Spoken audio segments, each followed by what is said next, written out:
In this session we are going to see about the Payment of Gratuity Act 1972.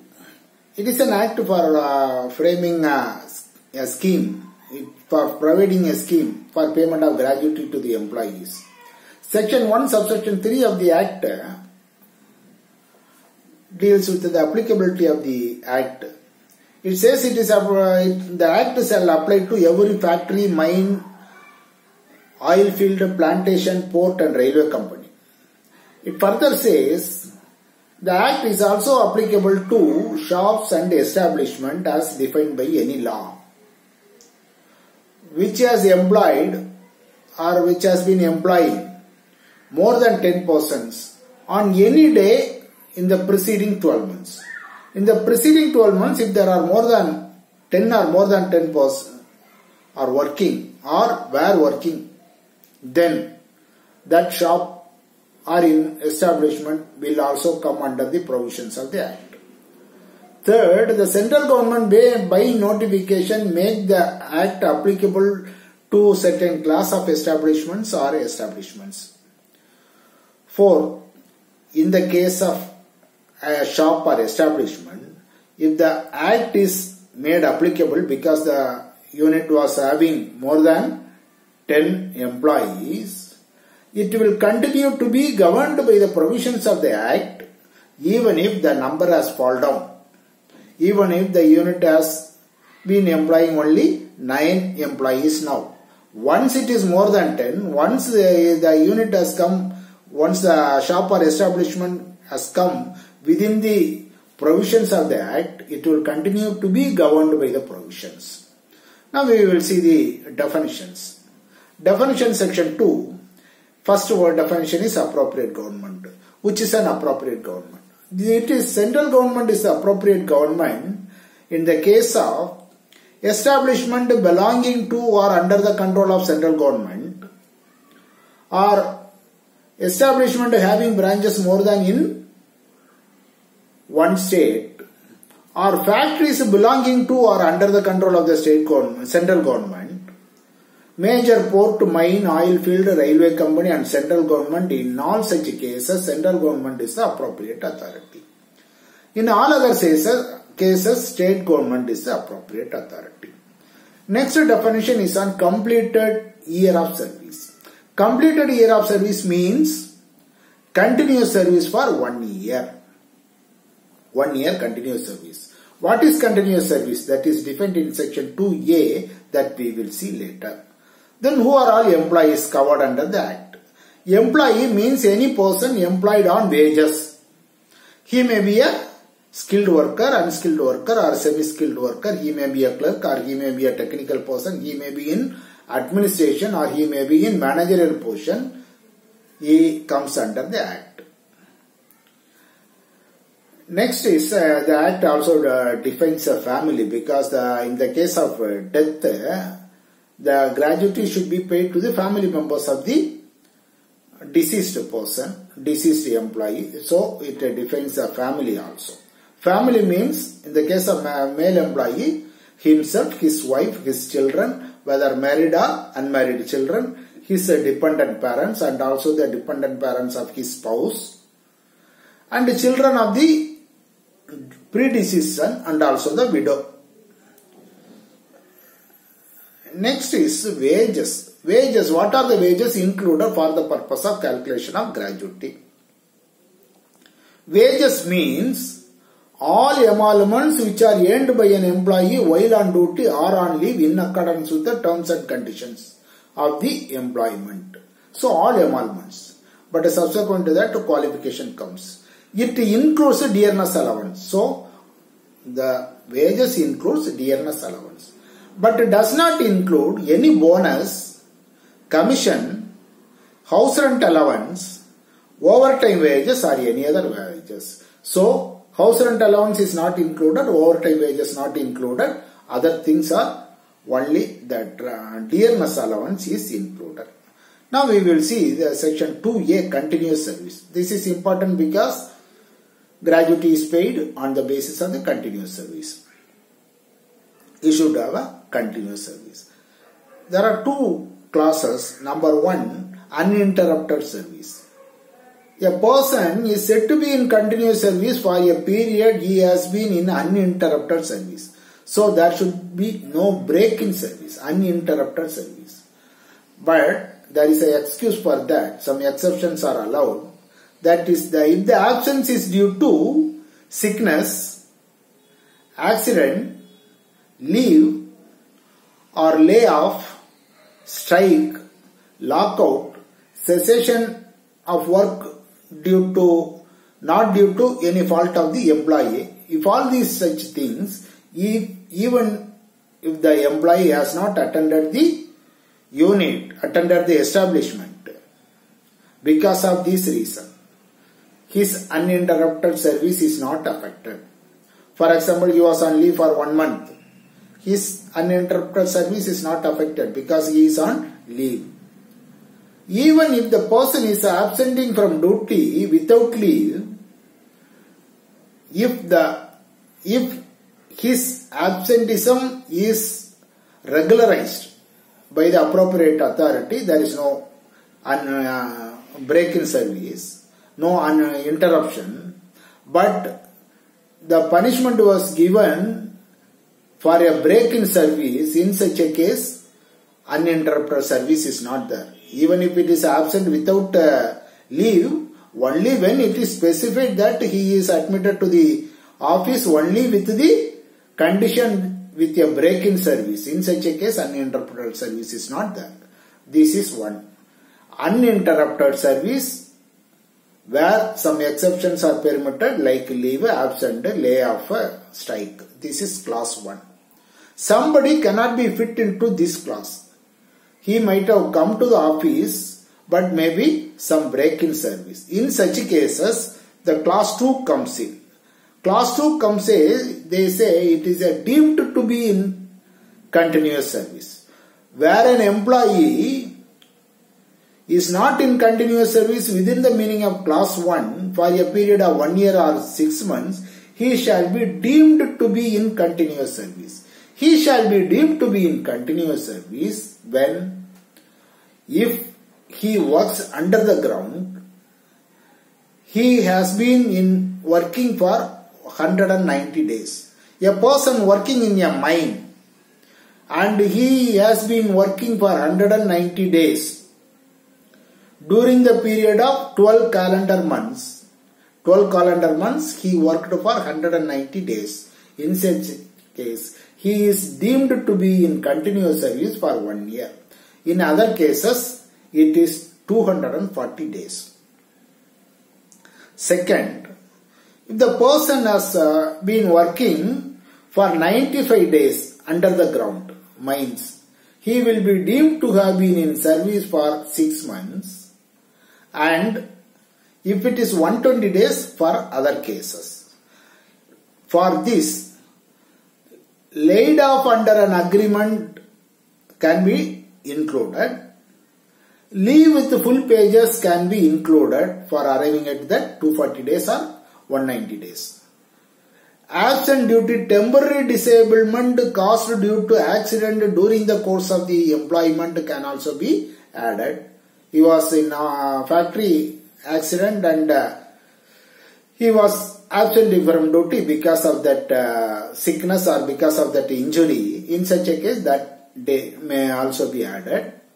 In the case of female employees, maternity period not exceeding 12 months may also be added for calculating at the 240 days or 190 days. Next is section 3. The appropriate government shall appoint a controlling authority. Section 4 deals with the payment of gratuity, how to pay the gratuity. When a person is on termination from his service on account of superannuation. Superannuation means going out of service on attaining the age fixed under the appointment conditions. For example, in the case of government, it is 58 years. After 58 years, he has to go home. It is 60 years in the case of banks. So that is called a superannuation. Second is retirement or resignation. He gives a 3 months notice. He goes to his house, leaving the office. Enough, I am not coming to your office tomorrow, like this. That is resignation or retirement, voluntarily retired from services. Death or disablement due to accident or disease. Accident, so he may also be terminated. Death, disease. In such a cases, if the person has a minimum 5 years continuous service, he will be eligible for gratuity. 5 years continuous service for this. But in the case of death, that condition is not there. Even if the person has worked less than 5 years, he is eligible for gratuity. Gratuity payable to nominee. To whom it should be paid? It should be paid to the nominee. If no nomination has been filed, in such a case to the legal heirs. If the legal heirs one is a minor, it should be paid to the controlling authority, who will keep the money in a bank, and on the person attaining the majority, the money will be paid to him. This is how to pay. Then, how to calculate? Subsection 2.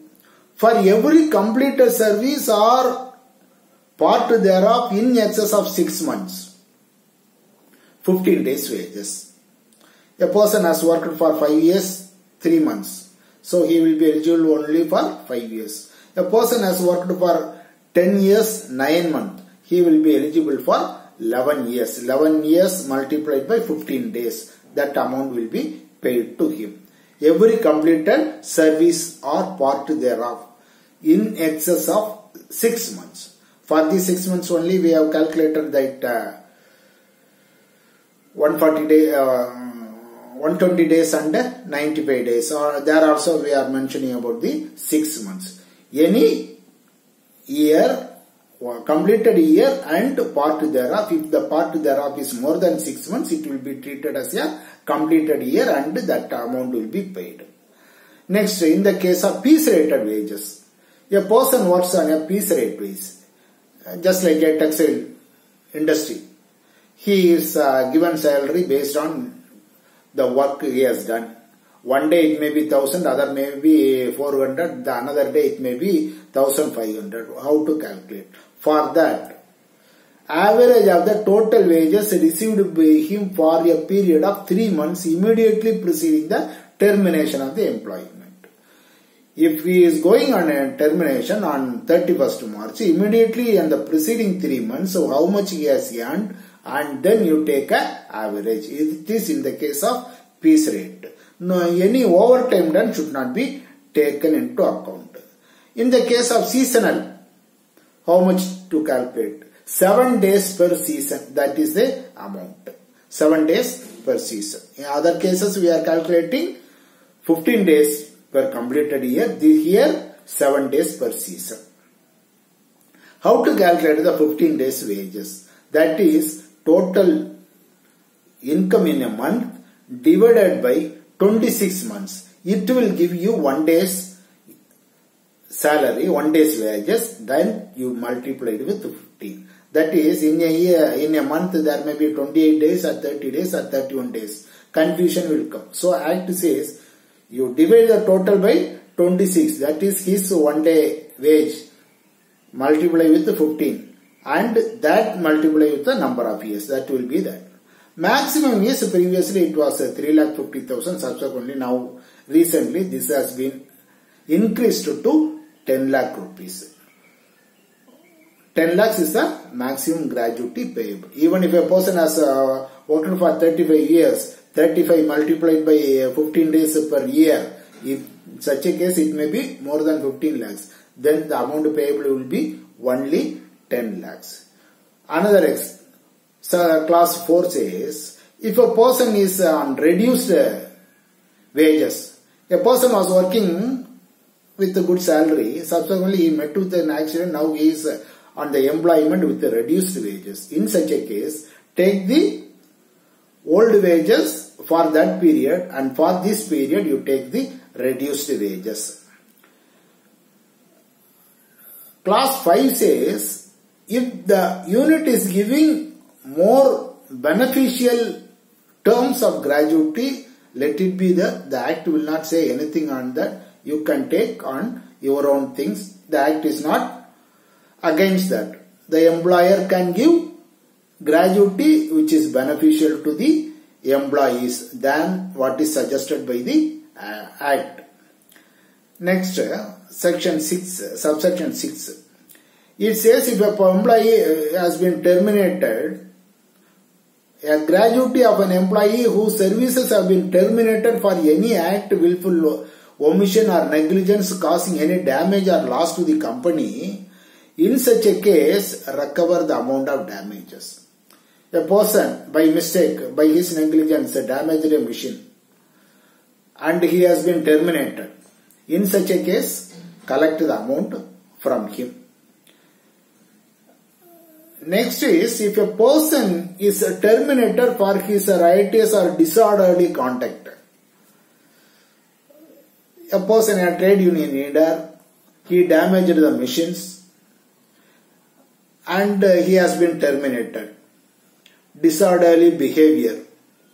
Then in such a case, there is no need to pay gratuity. Gratuity need not be paid in such a cases. Another case, an offence involving moral turpitude, provided that such offence is committed in the course of his employment. There also, there is no need to pay gratuity. This is regarding payment of gratuity. Gratuity is 15 days salary for every completed month, 15 days salary to be completed based on total wages divided by 26 days. In the case of seasonal industries, it is 7 days per season. In the case of piece rate employees, you have to calculate last 3 months wages, average of that. Section 4A makes it compulsory to take a insurance. Making a payment of